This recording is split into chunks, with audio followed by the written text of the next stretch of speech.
Line দেখলে সবাই তো আর গোবর দেওয়া হচ্ছে না, কিছু সেফটি ট্যাঙ্কি থেকে করা যায়, কিন্তু ওনারা লাইন দিতে রাজি না।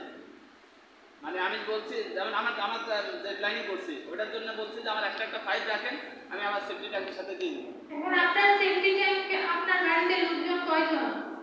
লোকজন আছে প্রায় 10 জনের উপরে, আর গরু আছে 8টার উপরে। 10-15 জনের 20টাতে কিছুই হবে না, বললাম তো। আমার তো গরু আছে, সাথে আমার সেফটি ট্যাঙ্ক লাইন হয়ে গেল, সমস্যা কি? মহিলাদের কিন্তু অগ্রাধিকার আমাদের এই ট্রেনিং এ, সেটা জানেন?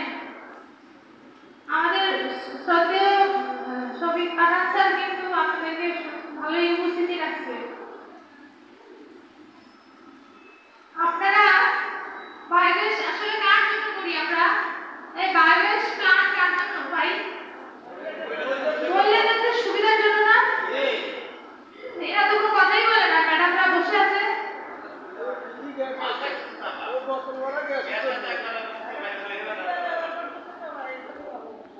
আপনাদের কোনো ম্যাডাম আছে নাকি পাশে?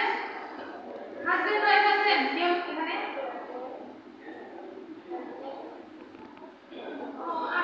আপনার বাড়ি লাগা কোনটা? ও আপনি? আচ্ছা আচ্ছা, বুঝতে পারছি।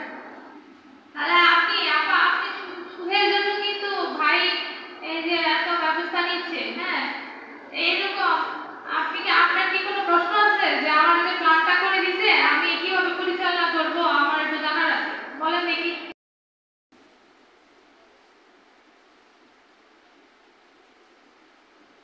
একটু আগে একটা প্রশ্ন করেছিলাম, বলেন তো আপনি 1 কেজি গোবরে কয় কেজি পানি দিবেন? 1 কেজি। আপনারা কি বলবেন না উনি প্ল্যান্ট এটা পরিচালনা করতে দেখি আপনারা তখন থাকবেন না, তাই না? যখন গ্যাস জ্বালাবে তখন কি আপনারা থাকবেন? তা বলেন তো কয় কেজি পানি দিতে হবে? ওই আশেপাশ থেকে বলে দিচ্ছে, তাই না? হ্যাঁ, আপনার প্ল্যান্ট কি চালু হচ্ছে? কতদিন ধরে রান্না করেন আপনি? সরি,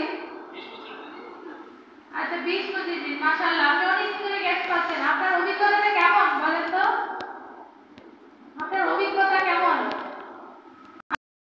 বাচ্চা আছে, বাচ্চা কাচ্চা লালন পালন করতে পারেন, হাতের কাজ করতে পারেন, নিজের ব্যক্তিগত কাজ কত থাকে সেটা